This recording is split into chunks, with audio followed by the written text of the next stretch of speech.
Hi everyone, कैसे हो आप सब। तो चलिए आज की एक्सप्लेनेशन शुरू करते हैं। तो कहानी की शुरुआत होती है डस्टी नाम के एक शख्स के साथ, जो कि आज की जनरेशन के साथ चलने के बजाय अपनी एक अलग ही दुनिया में मस्त रहता है, जो कि आज के जनरेशन में रहने के बावजूद भी 80s के फिल्मों का शौकीन है, जिसे कि नए ज़माने में इस्तेमाल किए जाने वाले स्मार्टफोन्स और उससे टेक्सटिंग यानी कि मैसेज करने से बिल्कुल नफरत है। वहीं एक रात डस्टी अपने कार में बैठकर 80s के गाने को सुनते हुए अपने पसंदीदा बर्गर को खाते हुए अपनी भतीजी क्लोई से मिलने आता है, क्योंकि आज इन दोनों ने साथ मिलकर मूवी देखने का प्लान बनाया था। वैसे तो क्लोई को डस्टी के पुराने ख्यालात से इशू थे, पर ये अपने अंकल को बहुत ही प्यार करती थी, इसलिए इनके साथ रेगुलर बेसिस पर फिल्में देखने आया करती थी।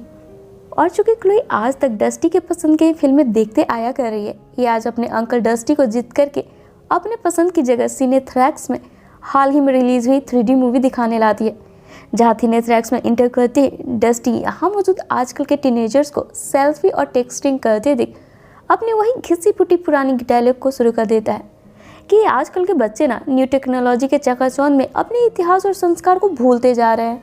अब अपने अंकल की इन बातों को इग्नोर कर क्लोई इसे लेकर आगे बढ़ती है, जहाँ पर कि 3D ग्लासेस मिल रहे थे। तब 3D ग्लासेस को डस्टी फेंक कर अपने साथ लाए 2D ग्लासेस, जिसे कि शिफ्टर बोलता था, उसे निकालता है, क्योंकि डस्टी को ये 3D मूवी बिल्कुल भी पसंद नहीं थी।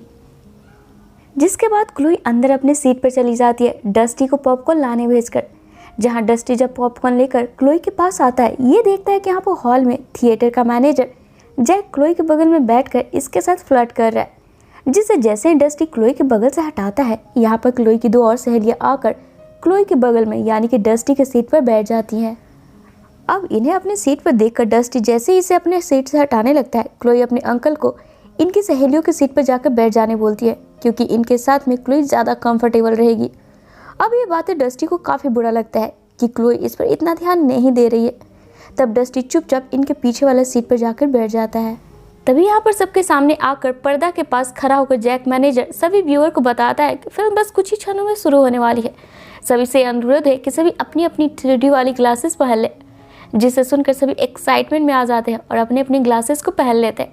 तब डस्टी भी अपने शिफ्टर यानी कि घर से लाए 2D ग्लासेस को पहन लेता है, जहाँ पर फिल्म शुरू होती है, जिसकी स्टोरी लाइन नॉर्मल ही होती है और कुछ एक्शन सीन होते हैं, जिसे कि 3D में देखकर हॉल में मौजूद लोग इंजॉय तो कर रहे होते हैं, पर बेचारा डस्टी इसे ये फिल्म बहुत ही बोरिंग लग रही थी। इसलिए डस्टी अब क्लोई के दोस्तों के पीछे बैठकर इन्हें इरिटेट करने लगता है, ज़बरदस्ती इनसे बातें करके। तो कभी इन्हें हॉल के नियमों को याद करवा के कि यहाँ पर फ़ोन का इस्तेमाल करना मना है, जिसे काफ़ी देर तक सुन रही क्लोई इरिटेट होते हुए अपनी दोस्त और अंकल दोनों को ही शांत करवा कर फिल्म देखने लगती है। जहाँ काफ़ी देर इधर उधर करने के क्रम में डस्टी गौर करता है कि अचानक से सामने चल रहे फिल्म के पर्दे को चीरता हुआ एक अजीब सा क्रिएचर इनकी तरफ बढ़ रहा है, जिसे देखकर डस्टी के मुँह से चीख निकल पड़ती है, जिसे क्लोई डांट कर चुप रहने बोलती है, जिसे सुन डस्टी चुपचाप यहाँ पर बैठ जाता है, ये सोचकर कि शायद ये इसका कोई वहम होगा, और फिर वापस अपना शिफ्टर पहन लेता है। तो ये देखता है वो क्रिएचर वापस इसे दिख रहा है, जो कि आगे बढ़ रहा है।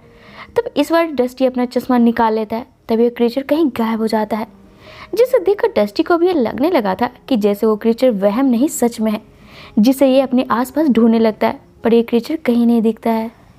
जिसके बाद थक हार कर डस्टी जैसे ही अपना शिफ्टर वापस पहनता है, वो क्रिएचर इसके सामने इस बार एकदम से करीब आ जाता है और इसे पकड़ लेता है, जिसे देख डस्टी काफ़ी ज़ोर ज़ोर से चीखने लगता है, जिसे पकड़ कर क्लोई जब शांत करवाती है, क्रिएचर वापस यहाँ से कहीं गायब हो जाता है। जहाँ इस इंसिडेंट के बाद से डस्टी को ये पूरा यकीन हो चला था कि कुछ तो गड़बड़ जरूर है यहाँ पे, इसलिए डस्टी बार बार क्लोई को यहाँ से घर चलने बोलने लगता है, जिस पर आसपास के लोगों को डिस्टर्ब होने लगता है। तब इन शोरगुल को सुनकर जैक गार्ड के साथ आकर डस्टी को ज़बरदस्ती पकड़ कर हॉल से बाहर पकड़ कर निकालता है। तब इसके पीछे क्लोई भी बाहर आ जाती है, जिसे देखकर डस्टी फ़ौरन ही जैक को इनके टिकट के पैसे रिफंड करने बोलता है, ताकि ये लोग यहाँ से घर जा सके। जवाब में जैक डस्टी का मजाक उड़ाते हुए बोलता है, अंकल यहाँ 3D मूवी चल रही है, जिससे चीज़ें रियल सी लगती है। असल में वो मूवी का चल रहा कोई सीन होगा अंदर, आपको वहम हुआ है, अंदर कोई क्रिएचर नहीं है। तब इन बातों को सुन क्लोई को यहाँ पर खुद के इंसल्ट फील होता है, और ये डस्टी के साथ घर जाने से मना कर वापस मूवी हॉल के अंदर चली जाती है। तब डस्टी भी यहाँ इरिटेट होकर अकेले घर जाने की बजाय यहीं पर क्लोई का वेट करने का इरादा बनाता है, जिसे देखकर जैक इसे अपने साथ प्रोजेक्शन रूम में लेकर आता है, जहाँ पर इस थिएटर के कुछ और क्रू भी थे, जो कि डस्टी को एक्सप्लेन करने लगते हैं कि डस्टी को अपनी सोच बदलकर सिनेथ्रेक्स को एक्सेप्ट कर लेना चाहिए। चीज़ें कितनी रियल और मस्त दिखती है। और इतना बोल जैक यहाँ पर डस्टी को 3D वाली ग्लासेस पहनने को बोल देता है, ये बोलते हुए कि अगर डस्टी ने ये ग्लासेस पहन ली तो जैक इसके टिकट के पैसे रिफंड कर देगा। जहाँ इन बातों को सुनने के बावजूद भी डस्टी इन ग्लासेस को पहनने से मना कर देता है क्योंकि इसे ये ग्लासेस बिल्कुल पसंद नहीं थी। अब यहाँ पर डस्टी जैसे इन ग्लासेस को पहनने से मना करता है, ये अपने सामने देखता है कि इस प्रोजेक्शन रूम में जितने भी मौजूद जैक के साथ और भी क्रू है वे अचानक से ज़ॉम्बी में कन्वर्ट होने लगे हैं और सभी मिलकर डस्टी को भी खुद की तरह ही बनाने के लिए इस पर अटैक करने के लिए आगे बढ़ते हैं। तब डस्टी खुद की जान बचाने के लिए अपने पैकेट में रखे बर्गर को निकालकर जैक के मुंह में डालकर सभी को धक्का देते हुए प्रोजेक्शन रूम से बाहर निकलता है।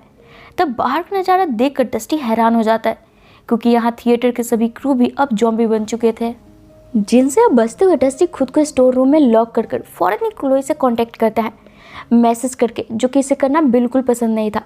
पर फिर भी क्लोई के खातिर डस्टी लगातार उससे मैसेज करके पहले तो उसे कुछ देर पहले हुए हादसे के लिए सॉरी बोलता है और जैसे यहाँ फैले खतरे के बारे में लिखने ही वाला होता है कि तभी यहाँ पर जैक और इसके साथ ही स्टोर रूम का दरवाज़ा तोड़ते हुए डस्टी को पकड़ लेते हैं।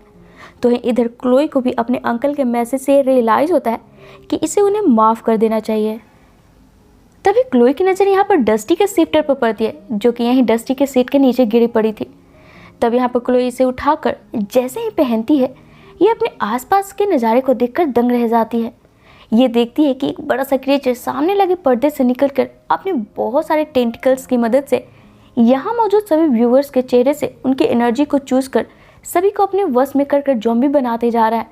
और जब तक ये बात क्लोई को समझ पाती है, यहाँ बहुत ही देर हो चुकी थी क्योंकि हॉल में मौजूद सभी लोग अब ज़ॉम्बी बन चुके थे। तो दरअसल फ्रेंड्स, ये जो क्रिएचर था वो 3D के सिनेथ्रेक्स को बीच खुद को छुपाकर लोगों को अपने वश में कर रहा था। अब यहाँ पर ये नज़ारा देख क्लोई काफ़ी घबरा जाती है और भागना शुरू कर देती है। तभी सारे ज़ॉम्बी इसके पीछे पड़ जाते हैं। तभी क्लोई की नज़र यहाँ हॉल में लगे एक स्वॉर्ड पर पड़ती है। उसी के सहारे सभी को मारते हुए खिड़की के जरिए प्रोजेक्शन रूम में घुस जाती है। तब ये देखती है कि जैक और इसके क्रू ने डस्टी को यहीं पर बांध कर रखा है। तब क्लोई को ये एहसास होता है कि काश ये अपने अंकल की बात पहले ही सुन लेती, क्योंकि इस वक्त ये दोनों ही यहाँ पर बुरी तरीके से इन ज़ॉम्बियों के बीच फंस चुके थे। वहीं अब आगे जैक इन्हें बताना शुरू करता है कि दरअसल इनके मालिक जो कि इन्हें कंट्रोल कर रहा है वो बड़ा सा एक क्रिएचर जो कि एक एलियन है, वो दूसरे गैलेक्सी से ट्रेवल करके पृथ्वी पर आया है अपनी स्पेसीज यानी कि प्रजाति को बढ़ाने के लिए। और वो एलियन फिलहाल इसी प्रोजेक्शन रूम में ही बैठकर सभी को कंट्रोल कर रहा है। और इतना बताने के बाद जैक बोलता है, जब से हम अपने मालिक की तरह बने हैं ना, बहुत ही अच्छा लग रहा है। हमारे शरीर से सारे दर्द और टेंशन मानो कहीं गायब हो गए हैं। इसलिए आओ तुम दोनों भी हमारी तरह बनकर इस नई लाइफ का आनंद लो। अभी जैक इतना बोलते बोलते जैसे डस्टी के करीब पहुंचता ही है इसे मारने के लिए, तभी यहाँ पर क्लोई ज़मीन पर पड़े कांच के टुकड़े से मेन एलियन की आंखों पर वार करती है, जिससे कि कुछ क्षण के लिए इस दर्द का एहसास सभी ज़ॉम्बी भी महसूस करके थोड़ी देर के लिए इनसे अलग हो जाते हैं। तब मौका पाते ही क्लोई अपने अंकल का हाथ पैर खोलकर दोनों यहाँ से भागने लगते हैं। तभी जैक के मुंह से एक बड़ा सा टेंटिकल निकलकर क्लोई को पकड़ लेता है और ये क्लोई को भी खुद की तरह बनाने लगता है, जहाँ पर क्लोई की आंखों का रंग तक बदल गया था। तभी यहाँ पर डस्टी वहीं पड़े कुल्हाड़ी से जैक के टेंटिकल को काट गिराता है और क्लोई को पकड़े फाइनली मेन गेट के पास पहुँचता है। और जैसे ही मेन गेट को खोलता है इसके तो होश ही उड़ जाते हैं, क्योंकि इस एलियन ने पूरे शहर पर ही अपना कब्जा जमा लिया था। शहर का अब हर इंसान अब ज़ॉम्बी बन चुका था। तब हताश होकर डस्टी जैसे ही पीछे मुड़ता है ये देखता है अब क्लोई भी ज़ॉम्बी बन चुकी थी, जो कि बाकी सभी के साथ मिलकर डस्टी को भी खुद की तरह ही बनने के लिए फोर्स करने लगती है। अब भाई चूँकि डस्टी के पास कोई और दूसरा ऑप्शन नहीं था, ये क्लोई की बात मान लेता है, जिसे सुनकर सभी ज़ॉम्बी खुश होकर एक अजीब सा गाना गाने लगते हैं।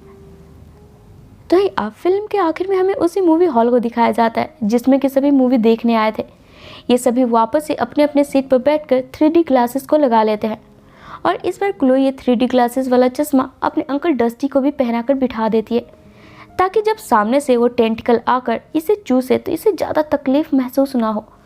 और यहाँ बेचारा डस्टी डरा लाचार सा चुपचाप टेंटिकल के आने का इंतज़ार कर रहा होता है। और इसी के साथ ये मूवी यहीं पे ख़त्म हो जाती है।